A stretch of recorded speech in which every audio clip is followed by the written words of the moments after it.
Hello बच्चों, एक बार फिर से आप सभी का स्वागत है आपके अपने यूट्यूब चैनल ज्ञान कलश पे।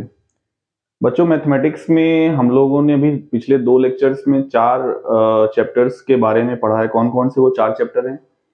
Relation and function, inverse trigonometric function, matrix and determinant. ये चारों चैप्टर्स के कुछ इंपॉर्टेंट टॉपिक्स, कुछ इंपॉर्टेंट क्वेश्चंस हमने किए हैं और कुछ क्वेश्चंस के माध्यम से हमने ये बताने की कोशिश की है कि कौन कौन से क्वेश्चन या किस टाइप के टॉपिक्स आप पढ़कर कम से कम समय में ज्यादा से ज्यादा नंबर ला सकते हो। उसी को आगे कंटिन्यू करते हुए आज का जो लेक्चर होने वाला है बच्चों, बहुत ही इंपॉर्टेंट है। जैसा कि मैंने अपने प्रीवियस लेक्चर में कहा भी था, आज जो हम लोगों का टॉपिक रहने वाला है वो है बच्चों क्या? कैलकुलस। क्या?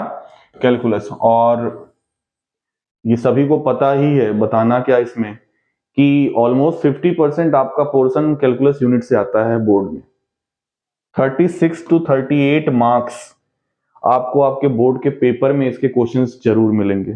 फिर से मैं रिपीट कर रहा हूं, आपका 80 नंबर का थ्योरी का पेपर होता है जिसमें से 36 to 38 मार्क्स आपके कैलकुलस यूनिट से आते हैं। बट अगर कैलकुलस यूनिट की बात करें तो बच्चों, ये कैलकुलस यूनिट एक चैप्टर तो है नहीं। टोटल कितने चैप्टर है इसके अंतर्गत? 5 चैप्टर हैं। कौन कौन से? Continuity and differentiability, application of derivative, integral, उसके बाद application of integral and last में डिफरेंशियल इक्वेशन। तो आज के लेक्चर में हम इन 5 चैप्टर्स के की पॉइंट्स और कुछ इंपॉर्टेंट जो मुझे लगता है कि अगर आपको मैं बता सकूं और आप इस लेक्चर को देखोगे तो उसका बेनिफिट जरूर आपको मिलेगा। तो समय वेस्ट नहीं करते हैं, सीधा टॉपिक्स पे आते हैं। पहले मैं क्या करूंगा, 5 चैप्टर्स के कुछ टॉपिक्स आपको रिकॉल कराऊंगा। फॉर्मूले में यहाँ पे नहीं लेकर आया हूं, फॉर्मूले आपको याद करना होगा।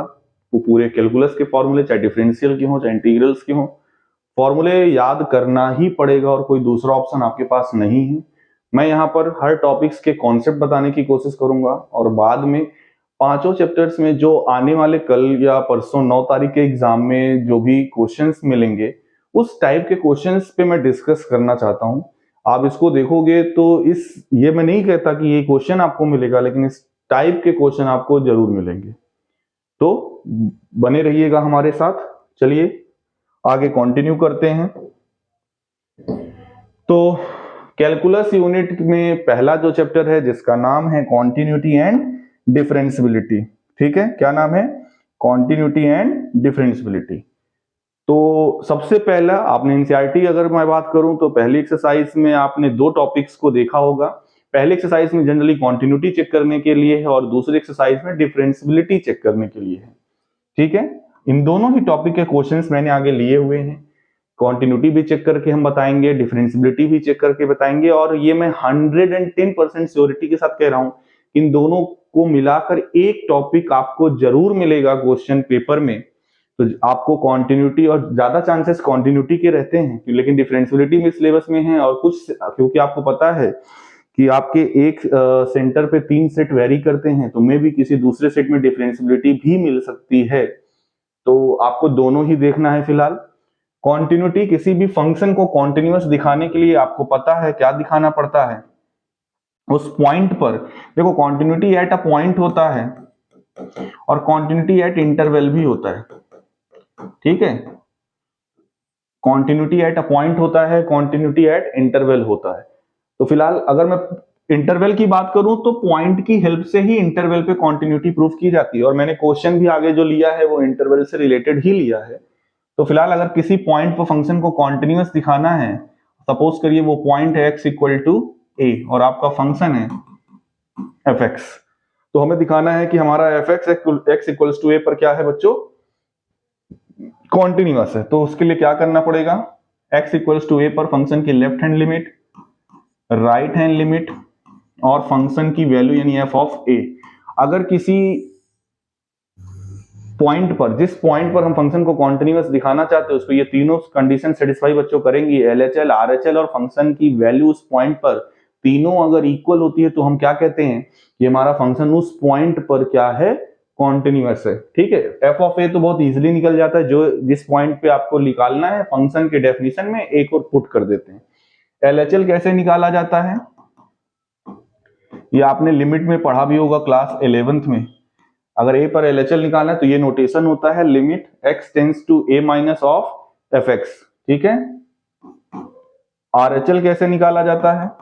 Limit x tends to a plus of fx, और f ऑफ a मैंने पहले ही बताया आपको आता है, फंक्शन पे केवल a को पुट कर देना है। और उसके बाद अगला स्टेप LHL में होता क्या है बच्चों? Limit h tends to 0, f of x की प्लेस पर हम क्या पुट करते हैं? a minus h। अगर मैं इसी तरह RHL की बात करूं तो ये हो जाता है limit h tends to 0, f of a plus h। तो इस तरीके से हम LHL और RHL निकालते हैं, यानी लिमिट निकालते हैं और फंक्शन की वैल्यू निकालते हैं। अगर ये दोनों LHL RHL और साथ ही साथ फंक्शन की वैल्यू तीनों किसी पॉइंट पर सेम है तो हम कहते हैं कि इस पॉइंट पर हमारा फंक्शन क्या है बच्चों? कॉन्टिन्यूअस है। अब बात आती है डिफरेंशियबिलिटी की। ये कैसे चेक करेंगे कि हमारा फंक्शन डिफरेंशिएबल है या नहीं? हमारा फंक्शन डिफरेंशिएबल है या नहीं, तो उसके लिए दो चीजें चेक करते हैं, एक होता है LHD, एक होता है RHD, left hand derivative, right hand derivative. ठीक है, left hand derivative, right hand derivative. Suppose करो हमको पॉइंट C पर x इक्वल्स टू C पर चेक करना है कि हमारा फंक्शन डिफरेंशिएबल है कि नहीं, तो उसके लिए हम लेफ्ट हैंड डेरिवेटिव कैसे निकालेंगे? Limit h tends to 0, f of c minus h minus f of c और अपॉन में minus h।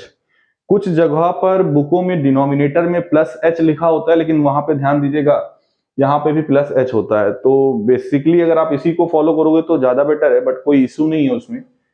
Right hand derivative निकालने के लिए अगर आपको राइट हैंड डेरिवेटिव चाहिए किसी पॉइंट पर, तो इसका फॉर्मूला या तरीका limit h tends to 0, f of c plus h minus f of c whole upon में h। ये लिमिट हम निकालते हैं बच्चों। अगर ये दोनों सेम आ गया तो हम कहेंगे कि हमारा जो फंक्शन है वो उस पॉइंट पर डिफरेंशिएबल है। ठीक है, ये LHD कहलाता है, ये RHD कहलाता है। ये दोनों निकालते हैं। इसके भी क्वेश्चन मैंने आगे लिए हुए हैं, अभी देखेंगे हम लोग आगे चलकर। उसके बाद कॉन्टिन्यूटी डिफरेंशियबिलिटी के बाद डेरिवेटिव। ये करने में आपको मजा आता है, मुझे पता है। फंक्शन दे दिया जाए, डिफरेंशिएबल करना हो, केवल चेक ना करना हो कॉन्टिन्यूटी और डिफरेंशियबिलिटी, तो आपको ज्यादा अच्छा लगता है। फिलहाल डेरिवेटिव कुछ स्पेसिफिक फंक्शंस के जरूर माइंड में कर रखिएगा, क्योंकि एक क्वेश्चन, कुछ छोटे छोटे क्वेश्चंस भी आपको मिलेंगे MCQs में, और एक क्वेश्चन आपको जनरली इन दो टॉपिक में से किसी एक टॉपिक में आपको मिल सकता है 2 या 3 नंबर के सेक्शन में, सेक्शन B या सेक्शन C में।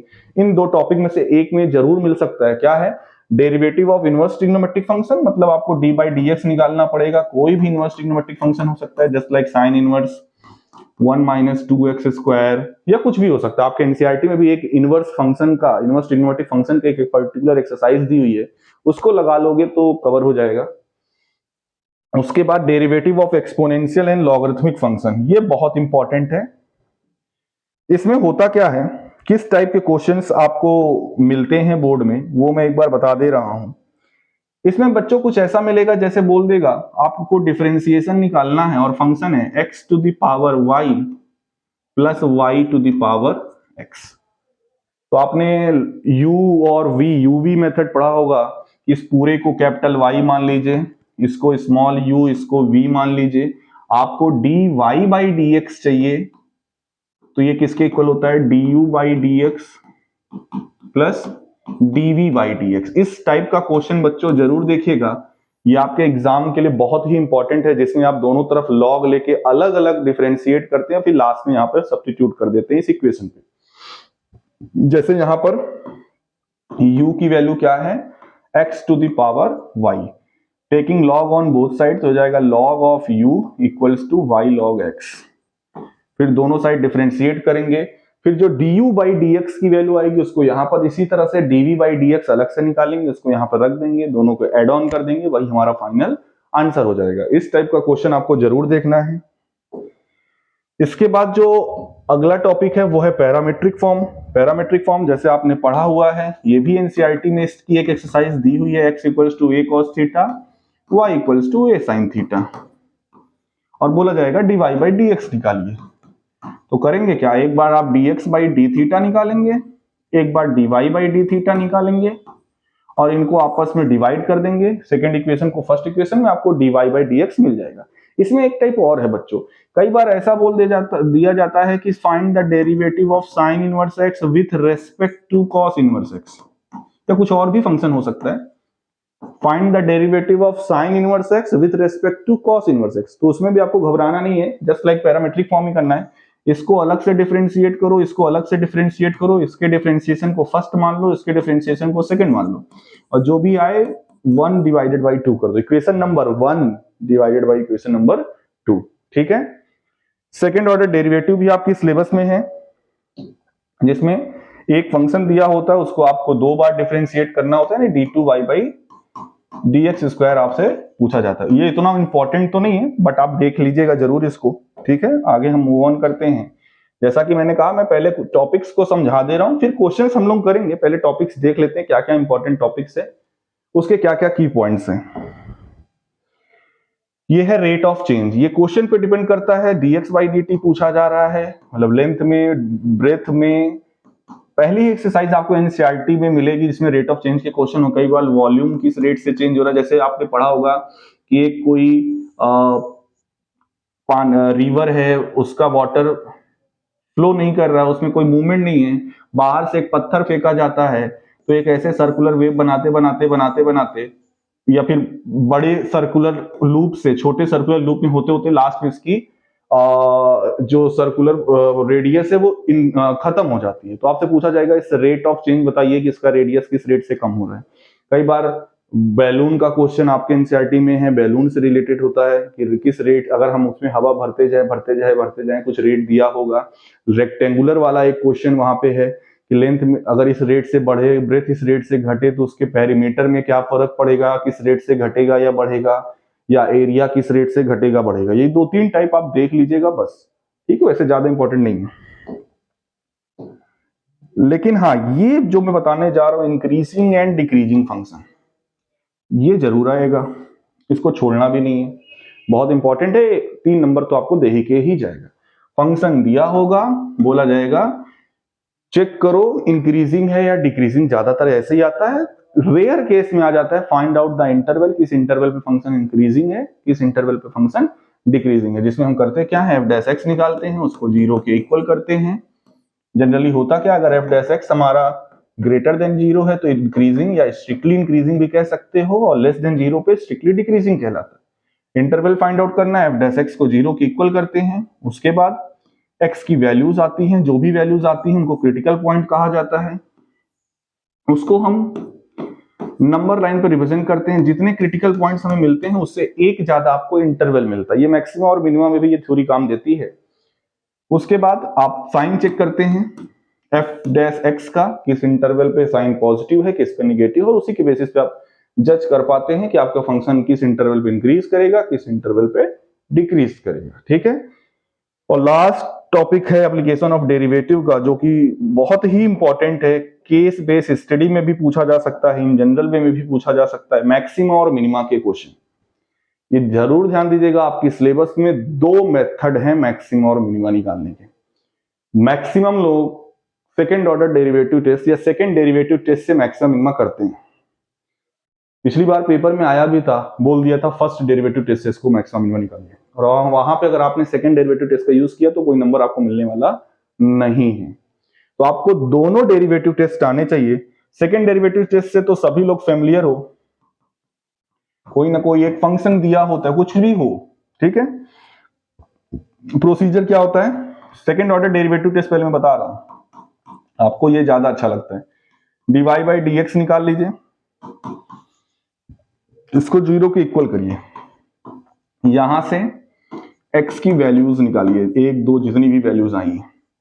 फिर क्या करिए, d2y बाई dx स्क्वायर निकालिए, मतलब यहां पे dy बाई dx जो आया था, dy बाई dx जो आया था उसके उसी फंक्शन को फिर से डेरिवेट करिए विद रेस्पेक्ट टू x। अब जो भी d2y बाई dx स्क्वायर आया, उस d2y बाई dx स्क्वायर पर x की ये जो जितनी भी वैल्यूज आपको पहले डेरिवेटिव को 0 के इक्वल करने पे मिली हैं, 1 बाई 1 उसको पुट करिए। और बोला ये जाता है कि अगर d2y बाई dx स्क्वायर आपका ग्रेटर देन 0 है किसी पॉइंट पर, वो x1 मान लो सपोज करो, तो हमारा अगर ये ग्रेटर देन 0 है यानी पॉजिटिव साइन देता है, तो हमारा x1 क्या कहलाता है, इसे हम बोलते हैं बच्चों पॉइंट ऑफ मिनिमा। क्या बोलते हैं, पॉइंट ऑफ मिनिमा। और मिनिमम वैल्यू चाहिए तो ये जो फंक्शन होता है, ये जो fx होता है, इसी fx पर आप x1 को पुट कर दीजिए, तो जो वैल्यू मिलेगी उसको हम बोलते हैं मिनिमम वैल्यू। इसी तरह से अगर d2y by dx square less than 0 आ गया किसी पॉइंट पर, इस बार मान लीजिए वो पॉइंट x2 है, तो ये जो x2 होगा बच्चों, ये क्या कहलाता है, पॉइंट ऑफ मैक्सिमा। और फंक्शन पर तब आप x की जगह पे x2 को पुट कर दीजिए, जो वैल्यू आएगी वो क्या कहलाती है, मैक्सिमम वैल्यू। क्वेश्चन को देख जरूर लीजिएगा, मैक्सिमम वैल्यू मिनिमम वैल्यू पूछा है या केवल point of maxima point of minima पूछा है। ठीक है, ये तो हो गया सेकंड डेरिवेटिव टेस्ट, ये आपको आता है। आता कुछ लोगों को फर्स्ट डेरिवेटिव टेस्ट भी है, बट ज्यादा इसके टच में नहीं रहते हैं बाद में। फर्स्ट डेरिवेटिव टेस्ट क्या होता है, क्योंकि देखो अभी ऐसा भी हुआ है कि मैंने पॉजिटिव और निगेटिव की बात की सेकंड ऑर्डर डेरिवेटिव टेस्ट में, सेकंड डेरिवेटिव टेस्ट में, तो अगर d2y बाई dx स्क्वायर बच्चों इक्वल्स टू 0 आ गया, ऐसा भी तो हो सकता है आपने x की कोई वैल्यू पुट की और वो 0 आ गया, तो क्या करेंगे, then second derivative test fail. ये एमसीक्यू में क्वेश्चन भी बन सकता है, असर्शन रीजन में भी क्वेश्चन बन सकता है कि सेकंड डेरिवेटिव टेस्ट कब फेल करेगा, जब सेकंड ऑर्डर डेरिवेटिव क्या हो, d2y by dx square equal to 0 हो। Then we go with the first derivative test. तो फर्स्ट डेरिवेटिव टेस्ट है क्या, ठीक है, क्योंकि कई बार सीधा बोल दिया जाएगा आपको सेकंड डेरिवेटिव से नहीं करना, फर्स्ट डेरिवेटिव टेस्ट से करो, तो क्या करोगे, तो देखिए फर्स्ट डेरिवेटिव टेस्ट से करने के लिए सब फंक्शन आपको दिया गया होगा, मैं केवल अभी प्रोसेस बता रहा हूं, आगे क्वेश्चंस देखेंगे हम लोग। f डैश x निकालेंगे यानी dy बाई dx, उसको 0 के इक्वल करेंगे, x की कुछ वैल्यूज आएंगी, 1 भी आ सकती है, 2 भी आ सकती है, 3 भी आ सकती है, मैंने x1 और x2 बोल दिया। ये जो वैल्यूज आती हैं इनको हम बोलते हैं क्रिटिकल पॉइंट, ठीक है, क्या बोलते हैं, क्रिटिकल पॉइंट्स, ठीक। ये तो प्रोसेस पहला स्टेप वही है जो आपने सेकेंड डेरिवेटिव टेस्ट में किया। अब अगला स्टेप समझिएगा, यहां से चेंज है, यहाँ पे ये जो क्रिटिकल पॉइंट्स आए हैं ना, इनको आप नंबर लाइन बनाइए और इसमें रिप्रेजेंट करिए, आपको पेपर में करना पड़ेगा, x1 x2।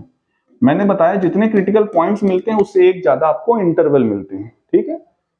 अब तीनों ही इंटरवल पे माइनस इंफिनिटी से x1 x2, जनरली इसको ओपन इंटरवल पे ही रखिएगा। जब इंक्रीजिंग की बात होगी, कुछ बच्चे स्ट्रिक्टली इंक्रीजिंग और इंक्रीजिंग में भी कंफ्यूजन रखते हैं, तो जब भी इंक्रीजिंग के लिए कहा जाएगा तो जिस भी इंटरवल पे आप चेक करें उसके एंड पॉइंट पे चेक करिएगा, अगर एंड पॉइंट पे कंडीशन सेटिस्फाई हो रही है तो वो इंक्रीजिंग ही होगा, अगर एंड पॉइंट पे कंडीशन सेटिस्फाई नहीं हो रही, ये एब्सोल्यूट मैक्सिमा का केस है, आपने देखा होगा, एंड पॉइंट्स पे अगर वो नहीं है तो हम वहां पर इंक्रीजिंग की जगह स्ट्रिक्टली इंक्रीजिंग वहां पे लिखते हैं। हाँ, तो फर्स्ट डेरिवेटिव टेस्ट है क्या, x1 x2 को लोकेट करेंगे नंबर लाइन पे, 3 इंटरवल मिला। अब यहां पर ये जो f डैश x आया है ना, बिना 0 के इक्वल किए, तो यहां पर लिखेंगे क्या, sine of f dash x, किसी में पॉजिटिव आएगा, किसी में निगेटिव, किसी में पॉजिटिव, जो भी हो सकता है, ठीक है। मान लीजिए यहाँ पे प्लस आया, यहाँ पे माइनस, यहाँ पे प्लस। अब हमें यहाँ पे कैसे डिसाइड करना है कौन पॉइंट ऑफ मैक्सिमा होगा, कौन पॉइंट ऑफ मिनिमा होगा, इस चीज को मैं फिर से अच्छे से समझा दे रहा हूं।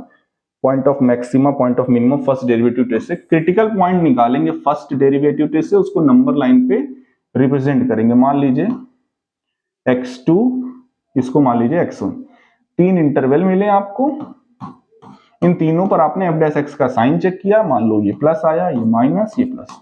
बहुत ध्यान से सुनिएगा, जब साइन प्लस से माइनस की ओर जा रहा होता है और तो उस बीच में जो ये पॉइंट मिला, जैसे यहाँ पर x2 है, तो बच्चों ये पॉइंट क्या कहलाता है, प्लस से माइनस की ओर जा रहे हो तो इसे हम बोलते हैं पॉइंट ऑफ मैक्सिमा। अगर आपको जैसे ध्यान से देखो, जैसे ये कर्व मान लो है, तो यहाँ पे टेंजेंट सबसे हाईएस्ट है, और जैसे जैसे नीचे जाओगे तो टेंजेंट का जो स्लोप होगा वो 90 से बड़ा होता जाएगा, निगेटिव आता जाएगा।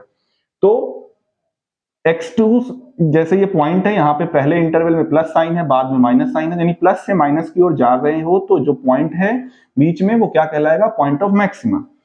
इसी तरह अगर माइनस से प्लस की ओर जा रहे हो तो ये जो पॉइंट बीच में पड़ा x1, ये क्या कहलाएगा, पॉइंट ऑफ मिनिमा, ठीक है, ये क्या कहलाएगा, पॉइंट ऑफ मिनिमा। दोनों पॉइंट पता चल गए, कौन मैक्सिमा कौन मिनिमा, उसको फंक्शन पे रख दीजिए सेकेंड डेरिवेटिव टेस्ट की तरह, तो आपको क्लियर हो जाएगा कि कौन सा, क्या मैक्सिमम वैल्यू है, क्या मिनिमम वैल्यू है।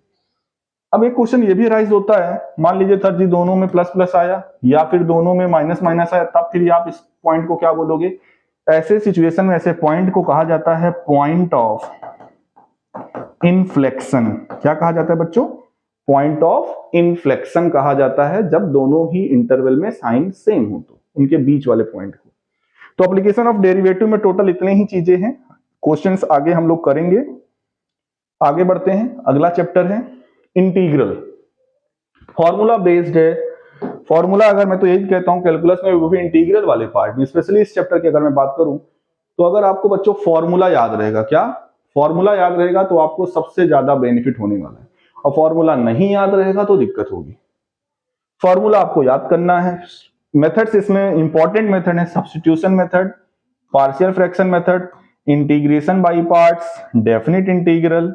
और डेफिनिट इंटीग्रल की ये कुछ स्पेशल प्रॉपर्टीज, ठीक है। P4, P6 और P7। P4 क्या है? जैसे 0 to a fx dx, this is equals to 0 to a f of a minus x dx। ये P3 का ही पार्ट है। P3 लिखा मैंने नहीं है यहाँ पर, आप देख सकते हो। 0 यहाँ पर a to b था fx dx, तो क्या हो जाता है a to b sum of the limit minus x, ये प्लस बी माइनस एक्स, ये है P3। P6 और P7 ये क्या होता है? 0 से 2a ऑफ fx। तो ये क्या रूल है इसका? ये दो डेफिनेशन देता है, एक तो 2 बाहर आ जाएगा, 0 to a f of 2a minus x, ठीक है। और दूसरा क्या हो जाता है? 0। ये कब होता है? जब f of 2a minus x आपका किसके बराबर हो? fx के। और जब यही चीज f of 2a minus x minus of fx के बराबर हो तो ये क्या हो जाता है? 0। P7 ऑड और इवन फंक्शन है, इसमें लिमिट माइनस a से प्लस a पर होनी चाहिए, तभी ये लगेगा P7। ये बच्चों या तो 2 times 0 to a fx dx होता है या तो 0 होता है। ये तब होता है जब आपका फंक्शन इवन हो। क्या हो? इवन।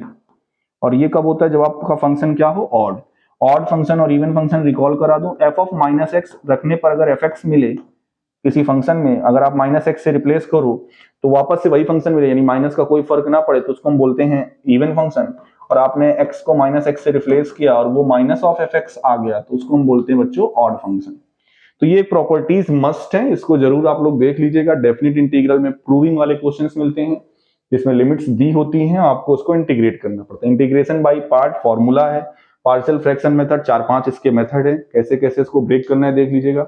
सब्स्टिट्यूशन मेथड आसान है, टफ नहीं है, इसमें आप टी वगैरह मान के जनरली बहुत क्वेश्चन में आपने किया होगा, तो इसको एक बार रिकॉल कर लीजिएगा। ये आपको इंटीग्रल में मिलने वाला है। इसके बाद जो चैप्टर है वो है एप्लीकेशन ऑफ इंटीग्रल। क्या है एप्लीकेशन ऑफ इंटीग्रल? बहुत ही इंपॉर्टेंट चैप्टर है। मैं तो ये कहूं कि 1 या 2 क्वेश्चन लगा लो, चैप्टर खत्म। जैसे देखो मैंने सीधा टॉपिक ही लिखा है, एरिया बिटवीन लाइंस। मतलब ऐसे हो सकता है कि एक लाइन कुछ ऐसे जा रही हो, एक लाइन कुछ ऐसे जा रही हो, तो बोला जाएगा दोनों लाइन और एक्स एक्सिस से जो एरिया कंसर्न हो रहा है उसको आप फाइंड आउट करिए यूजिंग इंटीग्रल। क्वेश्चन पेपर में लिखा होता है यूजिंग इंटीग्रेशन, इंटीग्रल का यूज करके एरिया निकालना होता है। कुछ बच्चे half into base into height कर देते हैं, वहां पे कुछ एग्जामिनर बच्चों के नंबर डिडक्ट भी कर लेते हैं, तो कोशिश करिएगा लिमिट लगा के ही इंटीग्रल निकालिएगा। एक तो ये हो गया। सबसे इंपॉर्टेंट जो मैक्सिमम आजकल आ रहा है पेपर में, सर्कल और लाइन का पार्ट। एक सर्कल दे देगा, एक लाइन दे देगा, जरूरी नहीं ओरिजिन से होकर जाए, और बोला जाएगा इससे जो पोर्शन शेडेड हो रहा है वो फर्स्ट क्वाड्रेंट में बोल सकता है या पूरे में बोल सकता है। आपको ये एरिया फाइंड आउट करना होगा, ठीक है। सर्कल और लाइन का इंटरसेक्शन, लाइन और पैराबोला का भी बोल सकता है, ठीक है। एक चीज और ध्यान दीजिएगा, आपके सिलेबस में बच्चों लिखा हुआ है कि स्टैंडर्ड फॉर्म ओनली। तो ये जितने भी कोनिक सेक्शंस है ना, सर्कल, इलिप्स, पैराबोला, हाइपरबोला, इनके केवल स्टैंडर्ड फॉर्म वाले ही क्वेश्चन बोर्ड में मिलेंगे आपको। इसलिए बहुत एक्स्ट्रा ऑर्डिनरी क्वेश्चन करने की जरूरत आपको बोर्ड के लिए बिल्कुल नहीं है, केवल स्टैंडर्ड फॉर्म के लिए। और मेरी अगर मानो तो सबसे इंपॉर्टेंट लाइन और सर्कल है। उसके अलावा अगर आपको देखना है तो जो लाइन्स के हैं कुछ मॉडुलस वाले, उनको देख लीजिएगा बस, ठीक है। आगे बढ़ते हैं, लास्ट चैप्टर के क्या क्या टॉपिक है उसको भी देख लेते हैं, फिर क्वेश्चंस हम लोग करते हैं। तो जो लास्ट चैप्टर है बच्चों वो है डिफरेंशियल इक्वेशन। ठीक है, डिफरेंशियल इक्वेशन में सबसे पहले ऑर्डर एंड डिग्री, एक नंबर आना तय है। इसको ऑर्डर और डिग्री फाइंड आउट करना आता है, एक नंबर तो फ्री का है, एक नंबर। और एक नंबर बहुत मायने रखता है मैथमेटिक्स के एग्जाम में।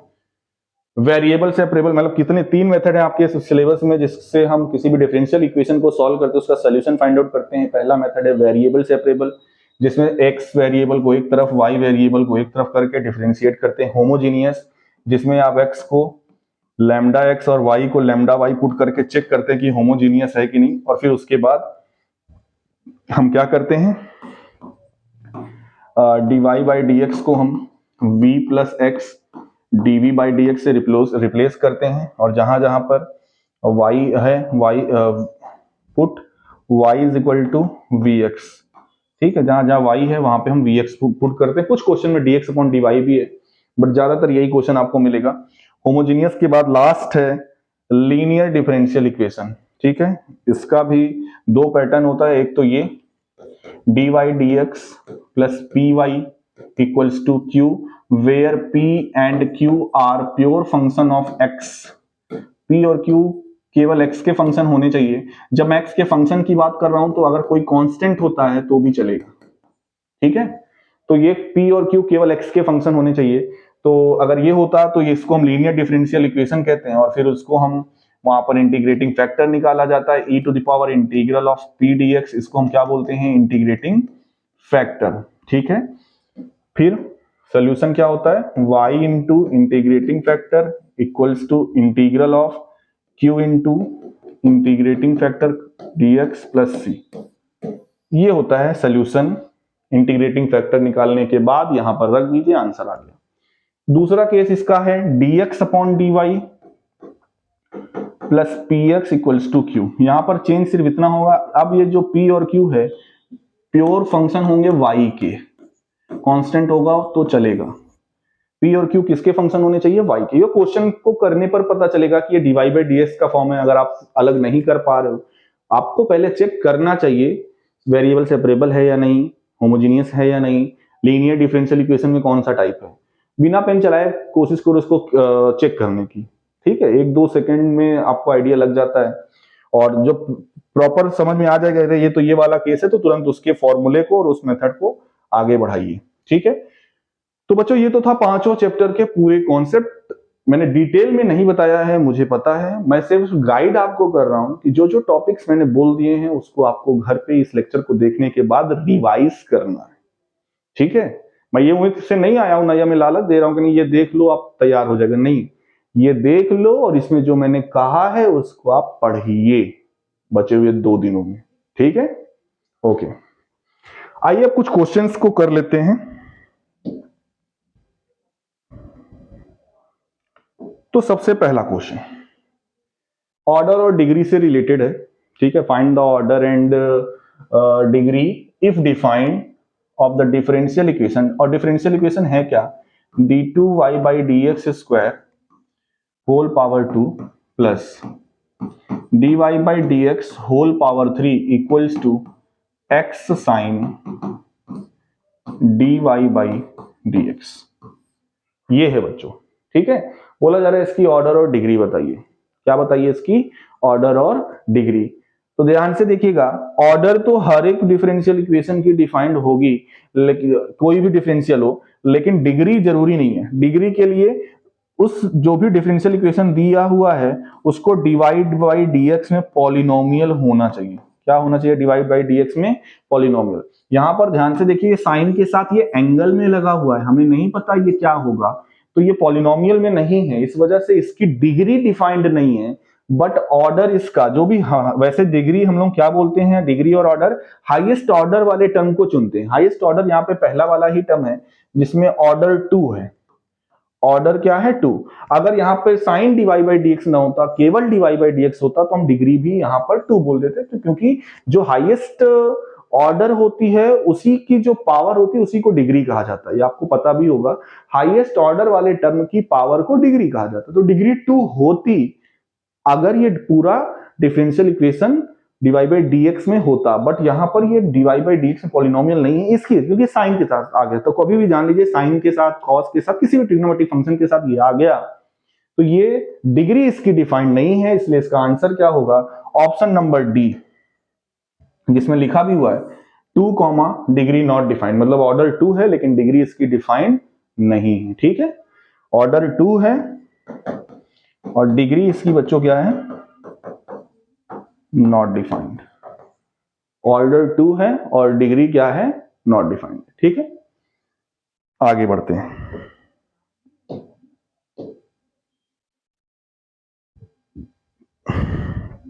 ये केस बेस्ड स्टडी क्वेश्चन है बच्चों। कैसा question, case based study question है और पेपर का ही क्वेश्चन मैंने शायद लिया है, किसी पेपर में आया हुआ था लास्ट ईयर या 1-2 साल पहले, बट है। मैंने अभी थोड़ी देर पहले जब स्टार्टिंग में कॉन्सेप्ट समझा रहा था तो आपको लेफ्ट हैंड डेरिवेटिव और राइट हैंड डेरिवेटिव बताया था कि लेफ्ट हैंड डेरिवेटिव और राइट हैंड डेरिवेटिव क्या होता है। तो उसी चीज को यहां पर, जैसे मैंने सी पर शायद बताया था, यहां पर ए पे बताया गया है। ठीक है, मैंने सी पे बताया था, यहां पर किस पे बताया गया, ए पे बताया गया है कि left hand derivative f dash a equals to दिया हुआ है limit h tends to 0 f of a minus h minus f of a upon में माइनस एच। और इसी तरह से आर एच डी यानी कि राइट हैंड डेरिवेटिव क्या दिया हुआ है बच्चों, राइट हैंड डेरिवेटिव की अगर हम बात करें तो ये डिफाइन कैसे किया गया, R f dash a equals to limit h tends to 0 f of a plus h minus f a whole upon में एच। और बोला जा रहा है कि ये राइट हैंड डेरिवेटिव है, लेफ्ट हैंड डेरिवेटिव, एक फंक्शन यहां पर दिया गया है, फंक्शन आपको दिख रहा होगा एफ एक्स इक्वल्स टू, मैं फंक्शन को एक बार लिख भी दे रहा हूं, f x equals to mod of x minus 3, दूसरा x square by 4 minus 3x by 2 plus 13 by 4। ठीक है, ये है जब x ग्रेटर देन और इक्वल टू 1 है और ये तब है जब आपका x लेस देन 1 है। इसको मैं कहूंगा सबसे पहले तो आप मॉडुलस हटा लीजिए, या तो ये x माइनस 3 होगा या तो ये 3 माइनस एक्स होगा। लिमिट लेकिन ध्यान दीजिएगा x माइनस 3 कब होगा, जब ये x ग्रेटर देन क्या होगा, 1 होगा ना। और यहाँ पे ये x सॉरी यहाँ पे 3 से जब बड़ा होगा, सॉरी क्या होगा, ये 1 नहीं, यहाँ पे क्या होगा, ये 3 से बड़ा या इक्वल होगा, 3 से बड़ा या इक्वल होगा तब ये x माइनस 3 होगा। ठीक है, और 3 माइनस एक्स कब होगा, जब आपका x बिलोंग करेगा ओपन इंटरवल 1 to 3 में। फिर से सुनिए मैं क्या कहने जा रहा हूं कि हमारा जो fx है ये x माइनस 3 होगा जब x ग्रेटर देन और इक्वल टू 3 होगा। मॉडुलस अगर हटाओगे, देखो x की वैल्यू जब आप 3 पुट करोगे तो 0, 3 से बड़ी होगी तो हमेशा पॉजिटिव आएगी, लेकिन अगर 3 से छोटी है तो, और क्योंकि लेस देन 1 पे अलग से डेफिनेशन दी हुई है इसलिए मैं x को बिलोंग करा रहा हूं ओपन इंटरवल 1 to 3 में, तब इसकी डेफिनेशन 3 माइनस एक्स रहने वाली है। और जब ये x लेस देन 1 होगा तो ऑलरेडी दिया ही हुआ है x square by 4 minus 3x by 2 plus 13 by 4। अब आते हैं, बोला क्या जा रहा है, answer the following question, what is right hand derivative at x equals to 1 and what is left hand derivative at x equals to 1। यानी 1 के लेफ्ट में और 1 के राइट में हमको डेरिवेटिव चाहिए, राइट हैंड डेरिवेटिव और लेफ्ट हैंड डेरिवेटिव हमें निकालना है। तो चलिए देखते हैं, सीधा पहले इसको हटाते हैं, क्वेश्चन करते हैं।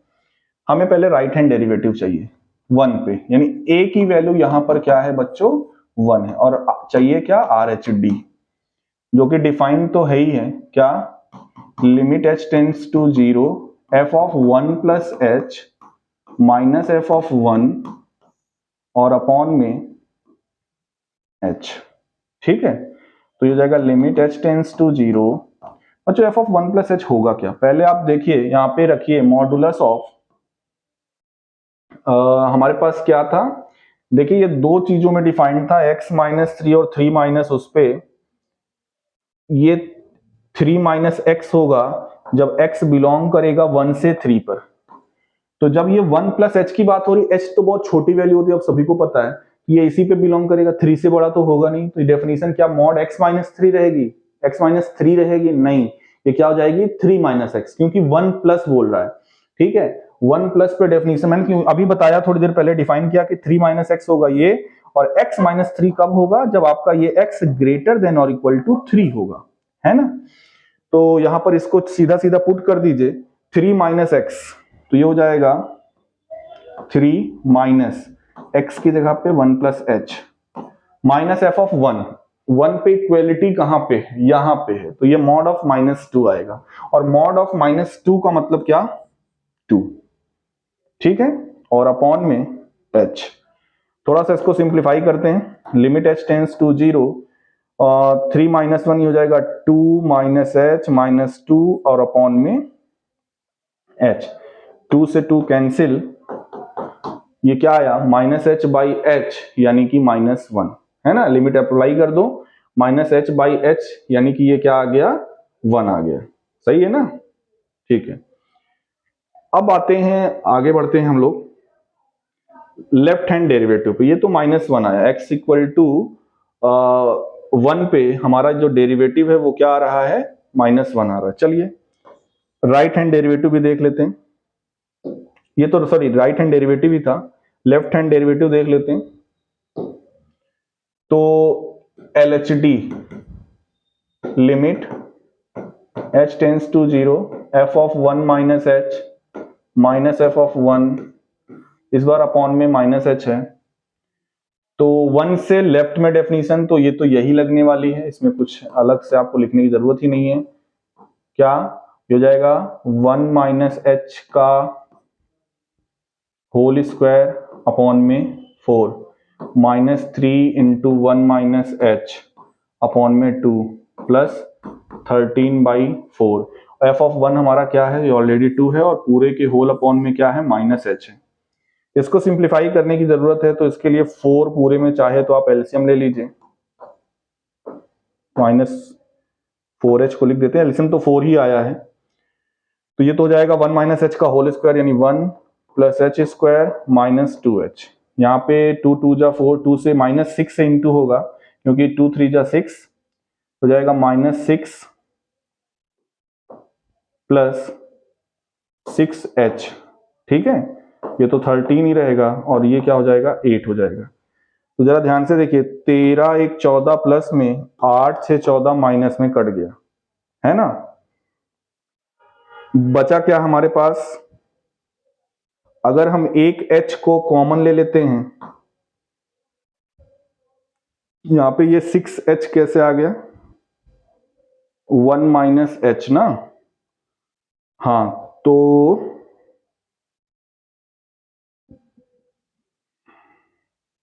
1 माइनस एच, हाँ सही है, तो यहां पे h कॉमन ले लीजिए, तो ये जाएगा h माइनस 2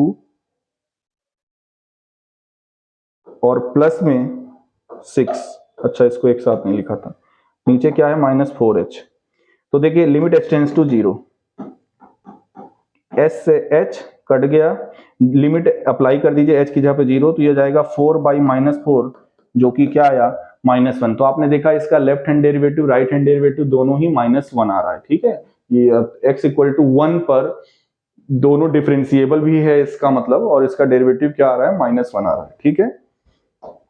तो left hand derivative right hand derivative से क्वेश्चन 1 2 आप भी अपने से जरूर कर लीजिएगा।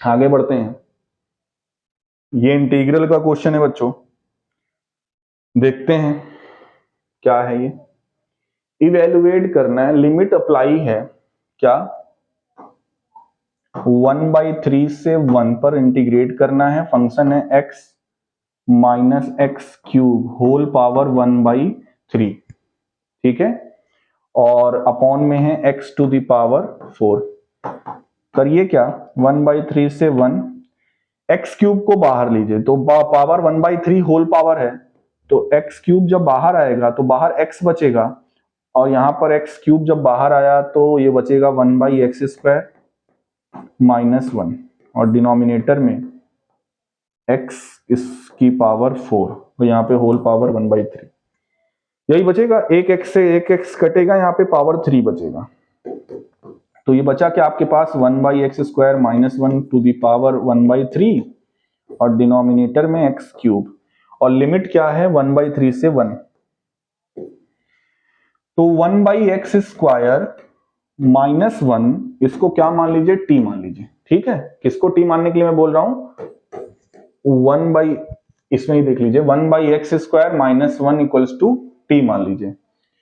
तो ये जब t मान लिया हमने तो ये हो जाएगा -2/x³ dx बराबर dt, है ना। 1/x² का डेरिवेटिव क्या होता है, -2/x³।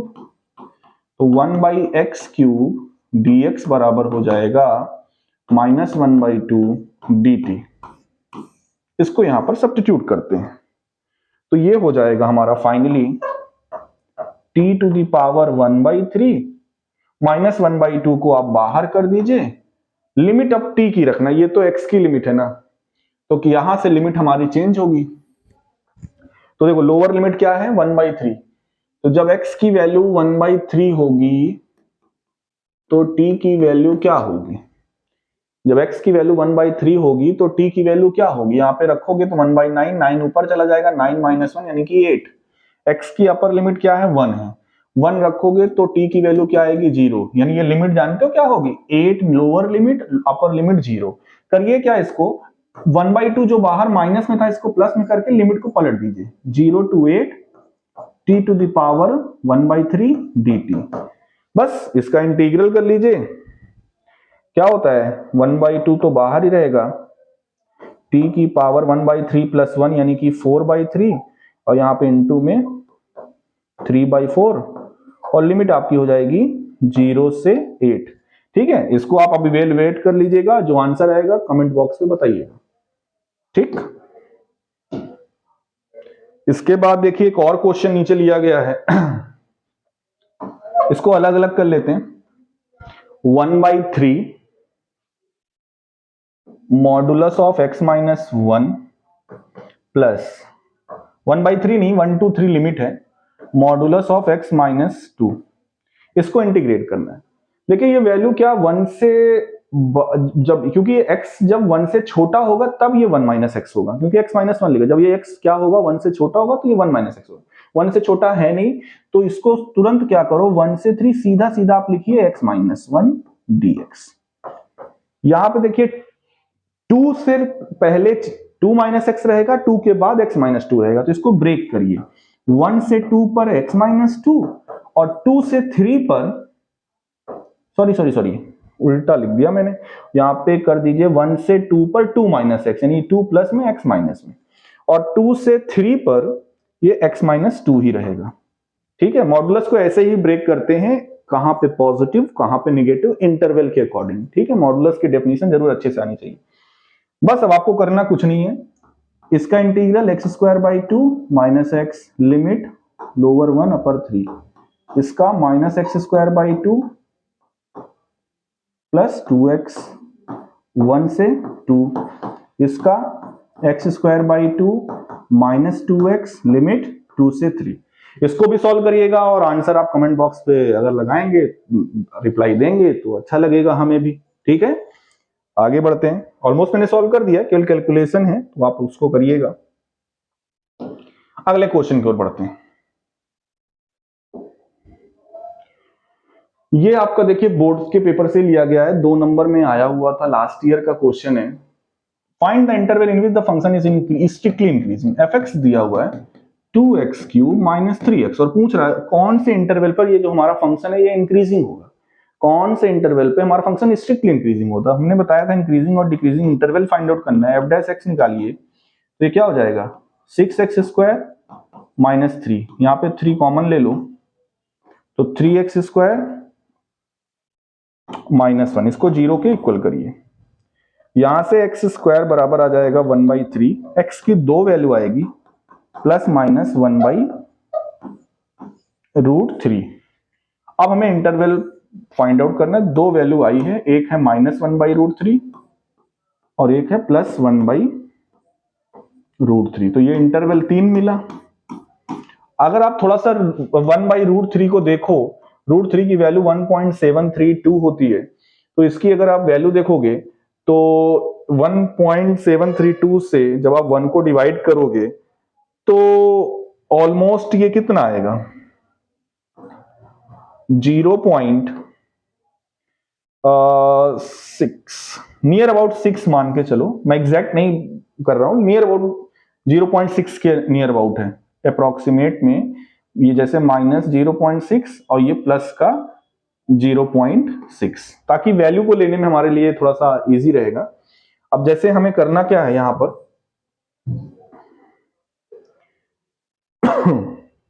सॉरी, तो f डैश एक्स हमारा ये था, चेक करते हैं किस इंटरवल पे पॉजिटिव किस इंटरवल पे नेगेटिव। -2 ले लो x की वैल्यू, क्या ले लो -2, तो -2 का स्क्वायर 4, 6 4 जा 24 और 24 -3 आएगा 21, यानी कि पॉजिटिव आया। इनके बीच की वैल्यू लेना है तो 0 ही ले लो सीधा सीधा।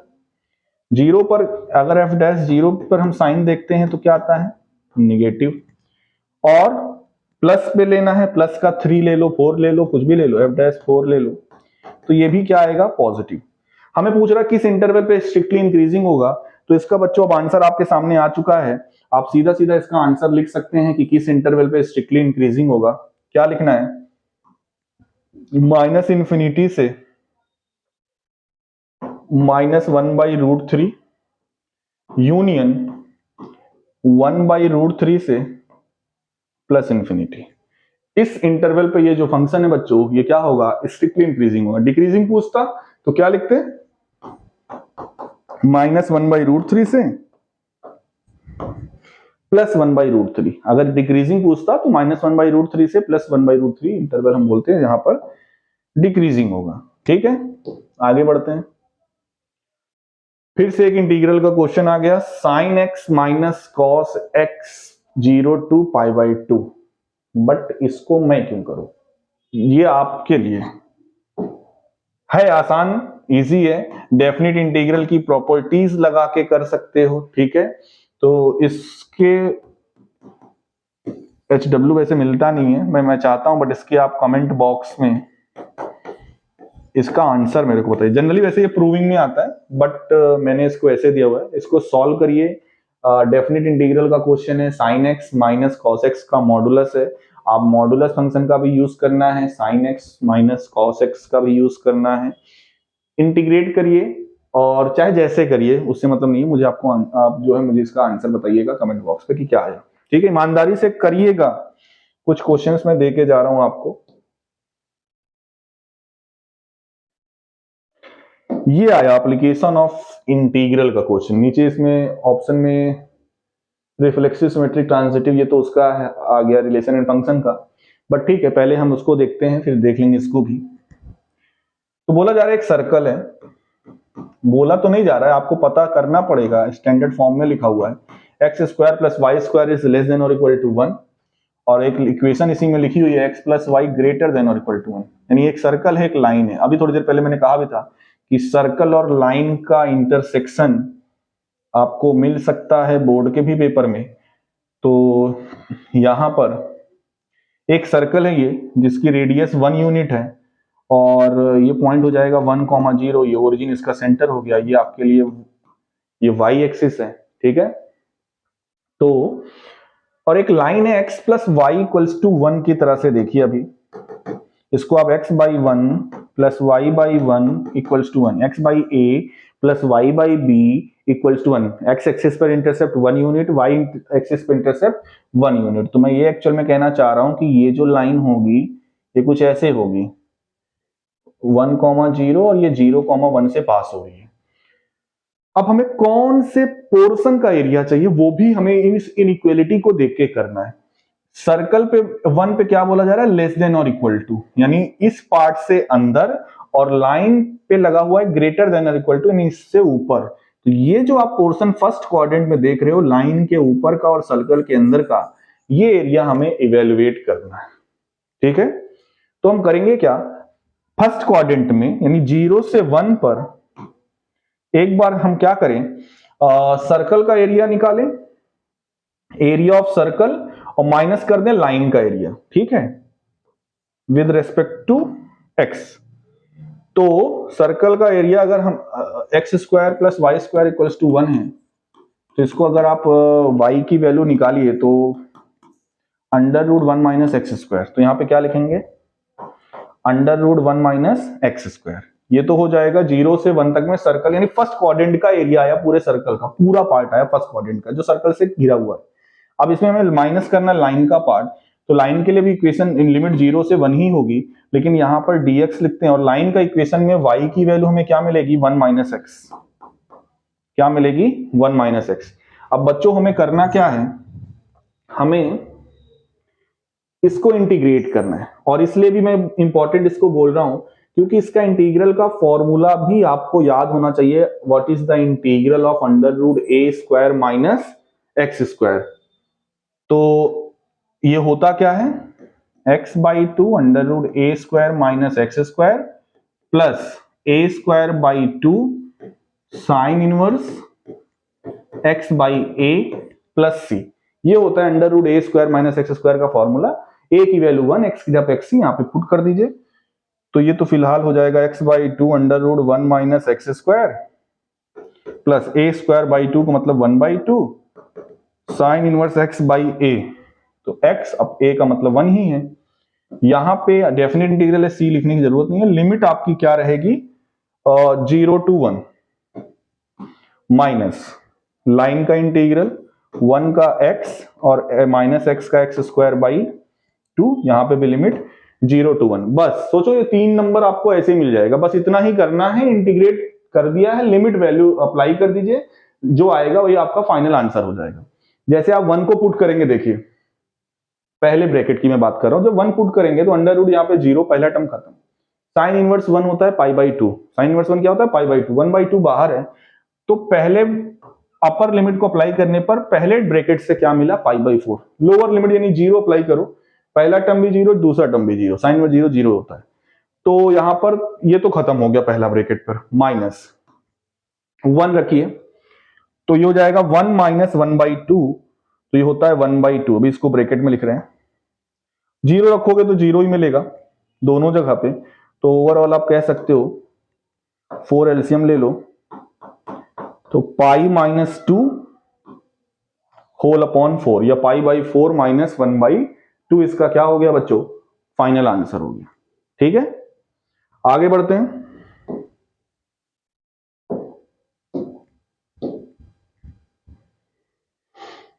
फिर से एक क्वेश्चन और, find the area of the region bounded by the circle x square plus y square equals to 16, यानी इस बार सर्कल की रेडियस 4 यूनिट होने वाली है।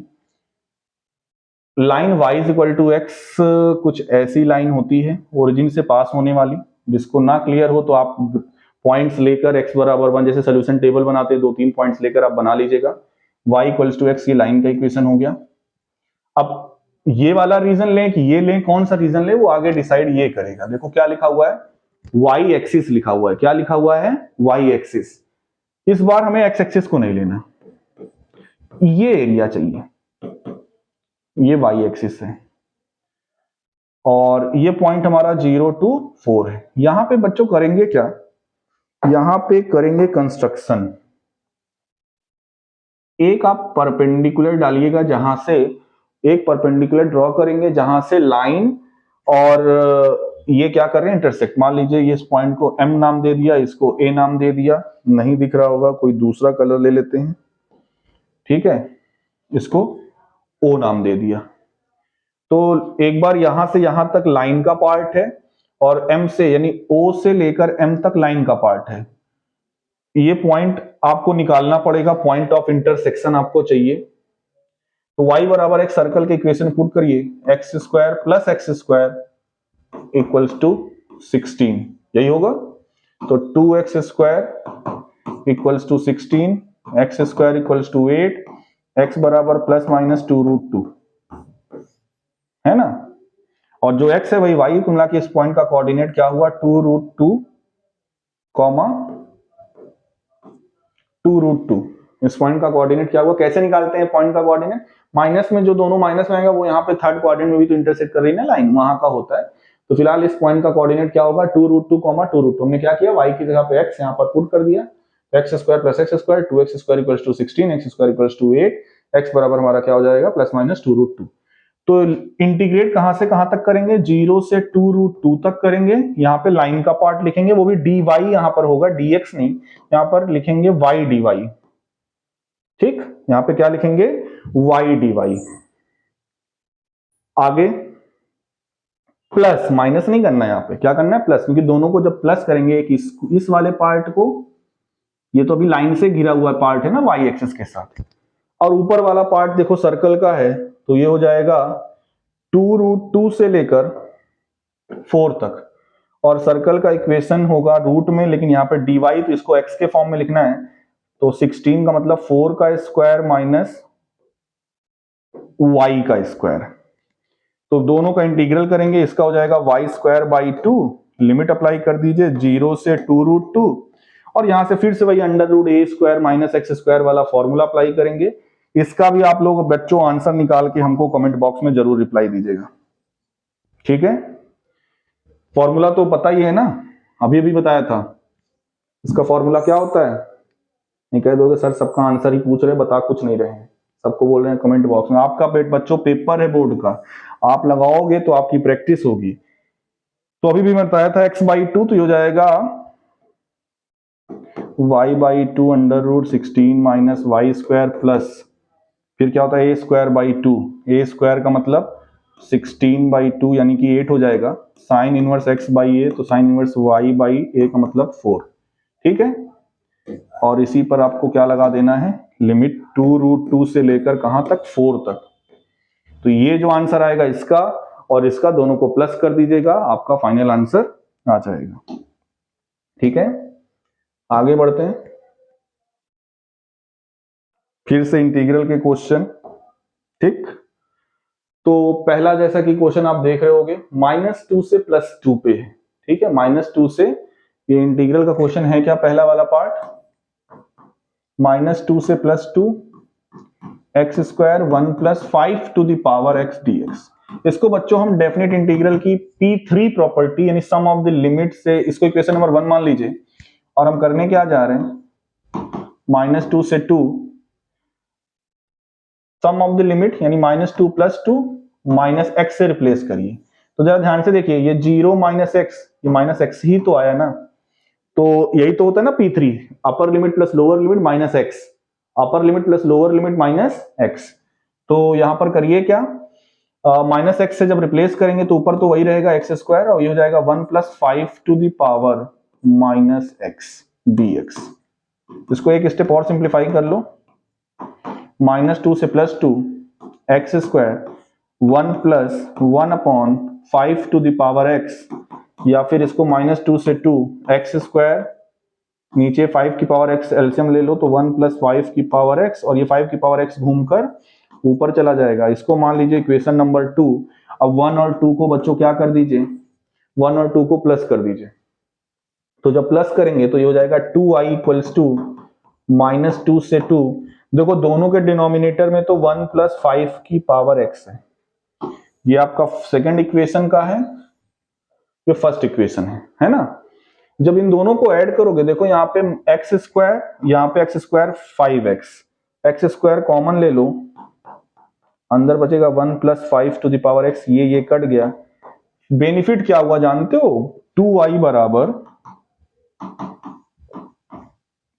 एक्स स्क्वायर dx -2 से 2, तो 2i बराबर 1/3 x³ -2 से 2।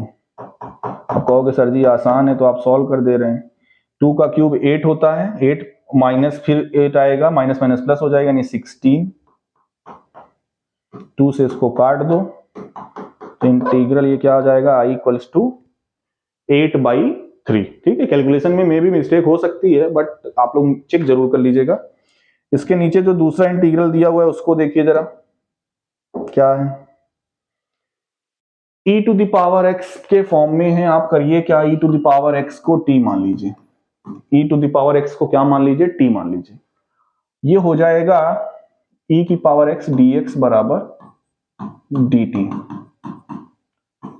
तो 1/√5 - 4t + t² dt। ये कंप्लीटिंग स्क्वायर मेथड से हो गया, आपको इसको बनाना पड़ेगा कंप्लीटिंग स्क्वायर। पहले इसको ऐसे लिख लीजिए, T square minus 4t plus 5। इसको थोड़ा सा इधर से करते हैं, तो इसको t में स्क्वायर बनाना है तो करते क्या है, टी स्क्वायर का कोएफिशिएंट 1 होना चाहिए, फिर t के कोएफिशिएंट के आधे का स्क्वायर, t का कोएफिशिएंट 4 है, 4 का आधा 2 होता है, 2 का स्क्वायर यानी 4। तो 4 को प्लस और 4 को माइनस करना है, T square minus 4t plus 4 हमने इधर कर दिया, और 4 को जब माइनस करोगे तो बच्चों बचेगा क्या, 1 बचेगा, यही तो बचेगा ना। 5 माइनस 4, अच्छा एक चीज थोड़ा सा गड़बड़ी हो गई, देख लो यहाँ पे क्वेश्चन में e to the power minus 2x में माइनस लगा हुआ है, मैंने यहाँ पे प्लस किया हुआ है, ठीक है। तो इस ये जो प्लस है एक बार फिर से देख लेते हैं, e की पावर x को तो हमने t मान लिया, तो e की पावर x dx dt हो गया हमारा, तो 1/5 minus 4t minus T square है, कोई दिक्कत नहीं, 1/√, माइनस कॉमन लेके पलट दो, T square plus 4t minus 5, काम वही करते हैं जो भी कर रहे थे, 1/√, माइनस बाहर है, वही 4 प्लस और 4 माइनस करेंगे तो T square plus 4t plus 4, और जब 4 माइनस करेंगे तो -9 हो जाएगा। अगले स्टेप में 1/√, माइनस में ये हो जाएगा t प्लस 2 का होल स्क्वायर माइनस 3 का स्क्वायर, माइनस साइन जो रूट में था उसको अंदर और भेज दीजिए, पलट जाएगा ये 1/√3 का स्क्वायर माइनस t प्लस 2 का होल स्क्वायर। अब ये बन गया 1/√a square minus x square का फॉर्मूला। क्या होता है, 1/a sine inverse X upon A होता है ना।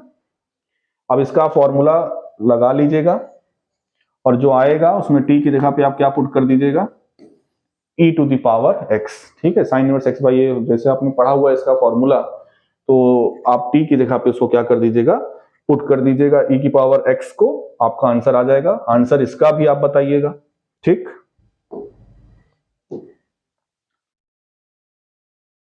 अब आते हैं इसका जो लास्ट क्वेश्चन इसमें दिया हुआ है, क्या है, 0 से π/2 √ sin x cos to the power 5x, इसका इंटीग्रल करना है। चलिए देखते हैं, 0 से π/2 √ sin x, इसको लिखिए cos स्क्वायर x का square into cos x dx, cos x को मान लीजिए t, सॉरी sin x को t मानिए, cos x को नहीं, क्योंकि cos x dx आ जाएगा, sin x को क्या मान लीजिए t, तो हो जाएगा cos x dx बराबर dt।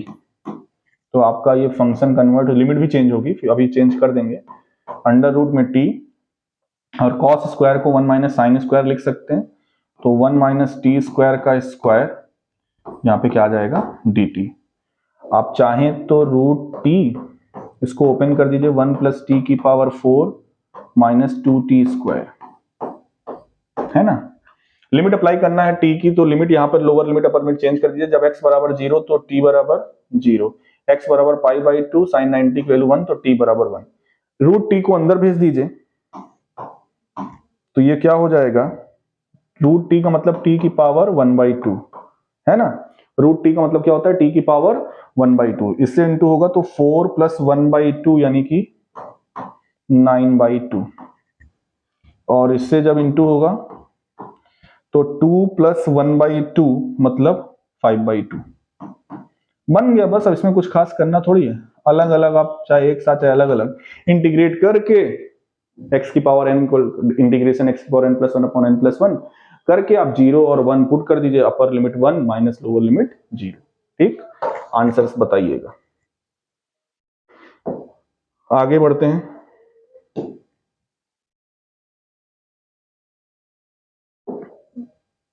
डिफरेंशियल इक्वेशन का क्वेश्चन है आपके सामने, ठीक है। दोनों ही डिफरेंशियल इक्वेशन के क्वेश्चन है। पहला क्वेश्चन क्या है, dy/dx equals to x plus y upon में x, और ये इनिशियल कंडीशन इसे बोलते हैं y 1 पे 0 है। करिए क्या, इसको जैसे देखिए वेरिएबल सेपरेबल अगर आप सेपरेट करने की कोशिश करेंगे कि x एक तरफ y एक तरफ, हो नहीं पाएगा, ट्राई कर लीजिएगा। ये दोनों से हो सकता है, होमोजीनियस से भी हो सकता है और लीनियर डिफरेंशियल इक्वेशन से भी हो सकता है। होमोजीनियस से कैसे होगा, जैसे आप x की जगह पे लैम्डा x, ये आपका क्या होता है f of x comma y, क्या है x plus y upon x. Homogeneity check करने के लिए आप f lambda x f lambda y दे निकालिए, तो ये जाएगा lambda x plus lambda y upon lambda x। Lambda common लेंगे कट जाएगा, ये वापस से आ गया f of x comma y. इसका ये क्लियर मतलब है कि हमारा जो फंक्शन है वो क्या हो गया, होमोजीनियस। होमोजीनियस हो गया तो क्या करते हैं, y is equal to v x put करते हैं और dy बाई डी एक्स की जगह पे v plus x d v by d x, ये यहां पर, और x plus v x upon में x, तो v plus x d v by d x, x common ले लो कट जाएगा, बचेगा 1 प्लस वी, v से v भी कट गया, ये हो जाएगा क्या, x को इधर भेज देते हैं तो dv equals to 1 by x, और dx को भी आप इधर भेज सकते हैं, है ना। इसका इंटीग्रेशन कर लीजिए, तो जब आप इसको इंटीग्रेट दोनों साइड करोगे तो v is equal to log x plus c। v का मतलब होता है यहां से y बाई एक्स, तो y is equal to x log x plus c x. ध्यान दीजिएगा अब ये फाइनल आंसर नहीं आया, अभी हमें इनिशियल कंडीशन अप्लाई करनी है, x की जगह पे 1 और y की जगह पे 0, तो यहाँ पे 0, लॉग 1 वैसे भी 0 होता है, इससे ये पता चला कि c की वैल्यू भी क्या है, 0 है। तो ओवरऑल हमारा आंसर क्या आएगा, इसी जो ब्रैकेट बना हुआ है वहां पे c की वैल्यू को पुट कर देते हैं, यानी आंसर हमारा c नहीं रहेगा अगर इनिशियल कंडीशन दी हुई है, तो y is equal to x log x पहले वाले क्वेश्चन का आपका आंसर हो गया। ठीक, दूसरे वाले में देखिए क्या सीन है, find the general solution of the differential equation. पहले अगर ऐसे प्लस के फॉर्म में तो पहले आप थोड़ा सा अलग अलग कर लिया करिए, e की power x tan y dx equals to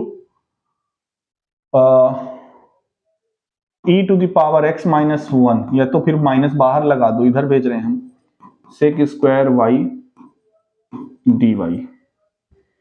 करिए क्या, y को एक तरफ और x को एक तरफ करिए, तो tan y अपॉन में सेक स्क्वायर y, नहीं तो इधर भी x वाला कर देते हैं, e की dx इधर लिखा तो e to the power x upon e to the power x minus 1 dx, और इधर sec square y upon tan y dy। देखो ये वेरिएबल सेपरेबल लग जा रहा है, यहाँ पे e की पावर x माइनस 1 को t मानेंगे, है ना, e की पावर x माइनस 1 को क्या मानेंगे, t, e की पावर x dx बराबर क्या आ जाएगा, dt, तो 1 बाई टी डी टी, तो सीधा सीधा लॉग में e की पावर x माइनस 1, इधर tan y को t मानोगे, सेक स्क्वायर y आएगा, ये भी आ जाएगा लॉग में, लॉग ऑफ tan y, और प्लस जब दोनों चीज लॉग में, कांस्टेंट को भी लॉग के फॉर्म में लिख देते हैं, तो आप चाहो तो ये हो जाएगा e to the power x minus 1 और इक्वल्स टू में c tan y, है ना, ये आपका क्या हो गया आंसर, क्या, e to the power x minus 1 equals to c tan y, ऐसे भी आप लिख सकते हो, या यहाँ पे भी आप चाहो तो मॉडुलस लगा दो, कोई दिक्कत नहीं। तो ये हो गया आपका दूसरा आंसर, तो ये इससे भी हो गया। पहला वाला क्वेश्चन जो इसमें था, इसको मैंने कहा था कि आप इसको लीनियर डिफरेंशियल इक्वेशन से भी कर सकते हो, dy by d x equals to x plus y by x है, x को अलग अलग कर दो, हो जाएगा 1 plus y by x, y by x को उधर भेज दो, तो dy by d x minus 1 by x into y equals to 1, p की value minus 1 by x, q की वैल्यू 1, बन गया ना dy by d x plus p y equals to q, जहां पे p और q पे और x के फंक्शन होते हैं, तो ये बन गया लीनियर डिफरेंशियल इक्वेशन। इसका आप इंटीग्रेटिंग फैक्टर निकाल लीजिए, e to the power minus 1 by x d x, तो ये हो जाएगा e की पावर माइनस लॉग एक्स, या फिर इसको आप सीधा सीधा x की पावर -1 यानी कि 1/x भी लिख सकते हैं। इंटीग्रेटिंग फैक्टर आ गया, जो मैंने फॉर्मूला बताया था, y into integrating factor into Q into integrating factor का इंटीग्रल प्लस सी। इस पे सब्स्टिट्यूट कर दीजिए, जो आएगा वो आपका आंसर हो जाएगा। इंटीग्रल करना पड़ेगा आरएचएस को एक बार। इसको आप कर सकते हैं लीनियर डिफरेंशियल इक्वेशन मेथड से भी, ठीक। अब ये क्वेश्चन है, किस चीज का क्वेश्चन है? ये क्वेश्चन है prove that the function is continuous everywhere. जैसे मैंने स्टार्टिंग में कहा था कि कॉन्टिन्यूटी का आपको एक क्वेश्चन मिलेगा जिसको आपको कॉन्टिन्यूअस प्रूफ करना पड़ेगा, इसको भी कॉन्टिन्यूटी प्रूफ करना है एवरीवेयर। जब भी ऐसा केस हो तो देखो पॉइंट आप देखिए किस पॉइंट पे बोला जा रहा है। 0 दिया हुआ है तो मेन हमारे लिए 0 पे ही चेक करना है। 0 के लेफ्ट में तो सेम डेफिनेशन ये रहेगी। अगर मैं बात करूं व्हेन x लेस देन 0, तो हमारा फंक्शन तो हमेशा यही रहेगा ना, sin x बाई एक्स ही तो रहेगा, हमेशा sin x बाई एक्स रहेगा। तो जब x लेस देन 0 होगा तो हमारे पास हमेशा जो fx रहेगा वो ये रहेगा। अब इसमें दो पार्ट हैं, एक ये sin x, we know that sin x is a continuous function, ठीक है। sin x कैसा फंक्शन होता है? कॉन्टिन्यूअस फंक्शन होता है। आपने ग्राफ देखा होगा, sin x का ग्राफ कुछ ऐसा होता है, और x एक पॉलिनोमियल फंक्शन है। Every polynomial function is continuous, है ना। ये पॉलिनोमियल है इसलिए कॉन्टिन्यूअस है। ये sin x cos x दोनों ही कॉन्टिन्यूअस फंक्शन होते हैं, ऐसा हम जानते हैं। आप ये वर्डिंग में लिखेंगे, we know that sin x and cos x both are continuous, x is a polynomial, this is also continuous, therefore if two functions are continuous then their quotient is also continuous, यानी f by g continuous होगा तो x less than 0 पर हमारा function हमेशा continuous रहेगा। थोड़ा सा greater than 0 पे बात कर लेते हैं।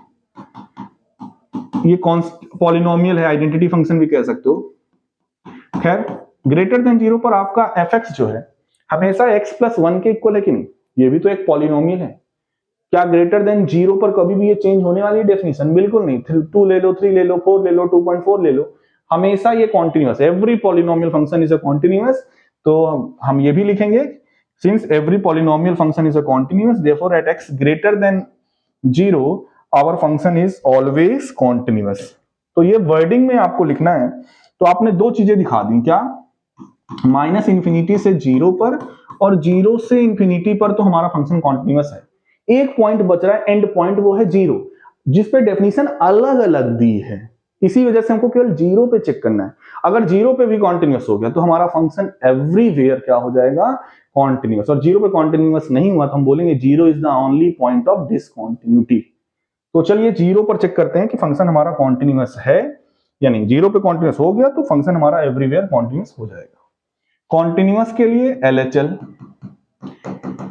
Limit x tends to 0 minus of fx, जिसको हम क्या लिखते हैं? Limit h tends to 0 f of 0 minus h, यानी कि f of minus h। Limit h tends to 0 से लेस देन पे sin x बाई एक्स वाली डेफिनेशन लगेगी, तो यहां पर sin माइनस h और अपॉन में भी माइनस h। आप चाहो तो माइनस बाहर कॉमन ले लो, क्योंकि sine minus theta minus sine theta होता है, तो साइन h हो जाएगा, नीचे माइनस है। साइन h बाई एच हम जानते हैं, 11th हमने प्रॉपर्टी पढ़ी है सैंडविच थ्योरम के बाद, ये कि sine h by h tends to 0 क्या होता है? 1। तो LHL हमारा 1 आया। RHL देखिए, 0 पर RHL सीधा लिख रहा हूं, h tends to 0 f of h, है ना, इसी तरह से। तो इस पर डेफिनेशन हमारी क्या है? 0 से बड़े पर हमारा क्या है? x प्लस 1 है, तो ये हो जाएगा h प्लस 1। अप्लाई कर दो, h की जगह पे 0 पुट कर दो, 1 आ गया। LHL RHL दोनों 1 आ गया। f ऑफ 0 भी तो देखना है, क्योंकि f of x equals to x plus 1 है। यही वो डेफिनेशन है जहां पे इक्वेलिटी लगी हुई है। क्या लगी हुई है? इक्वेलिटी लगी हुई। तो 0 हम इसी वाले पे पुट करेंगे, तो यहां पर भी क्या आएगा? 1। तो आपने देखा 0 पर LHL RHL और f ऑफ 0 तीनों सेम है, तो देयरफॉर हमारा फंक्शन 0 पर भी क्या हो गया? कॉन्टिन्यूअस हो गया। इसलिए ये फंक्शन हमारा एवरीवेयर थ्रू आउट क्या हो गया? कॉन्टिन्यूअस हो गया। ठीक है,